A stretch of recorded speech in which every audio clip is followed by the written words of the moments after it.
दीर्घ 33 वर्ष पर निज सांग को पाखरे पाई खुशीर लहरी खेली जाउछि। सांग सांगक मध्यरे आखिर लुह और मुहरे हस समाज को बहुत वार्ता बांटुछि। आली राजकनिका बालिका उच्च विद्यालय 1992 मसीहा बैच रे पाठ पढ़ुवा छात्री माने एकत्रित होई गुरुजी गुरुमा को पूजार्चना कर संबर्धना करबा परे निज निजर जीवन शैली को सांग मानक मध्य आलोचना करने सहित वृक्षरोपण भली कार्यक्रम करथिले। अन्यपटे 33 वर्ष पर निज छात्री मानक पाखरे पाई शिक्षक शिक्षयित्री माने मध्य भाव विहल होइथिबा देखिबाकू मिलिथिला।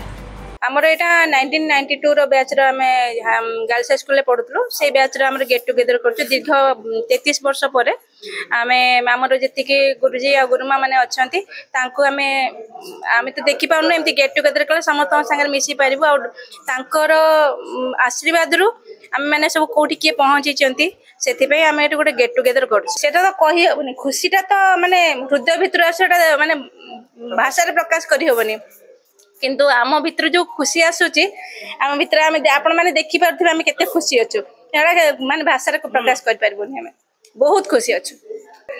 आमे आज एठी गोटे गेट टुगेदर करिछु।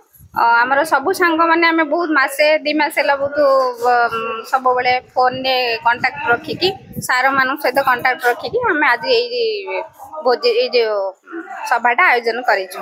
एठी आमे सार मान को सब स्वागत कलु तापरे आमे सर मान को उत्तर देकी सभा आरंभ कलु। आमे आज बंधु मिलन करूछु। समस्त शिक्षक एवं शिक्षयित्री मान को डाकी तांकर पाद धोई तांको उत्तरीय प्रदान करी आमे भोजीर व्यवस्था मध्य करिछु एवं शेष रे वृक्षरोपण करिछु। आमे समस्त आज एते खुशी अच्छु जे कहिबा समय आम आखिरु लुह आसी जाउछि। 1992 मसीहार बैचमेट गेट टुगेदर आज आम समस्ते सब टीचर एवं पिला माने समस्ते उपस्थित थिलु। बहुत बहुत खुशी लागिला जहा 1992 छात्री माने मने पकईचंती आज आमर शिक्षकता जीवन सार्थक हो जाइछि। आमे बहुत खुशी एवं सेमानक मध्यरु अनेक डॉक्टर इंजीनियर एवं लेक्चरशिप करचंती एवं पिला माने आगु जाई जानी मध्य आमे बहुत बहुत खुशी एवं सेमान को आशीर्वाद करछु। समान आहुति आगु को आगु बढ़। केन्द्रापड़ारो नुरे खान का रिपोर्ट, सनस्टार टीवी।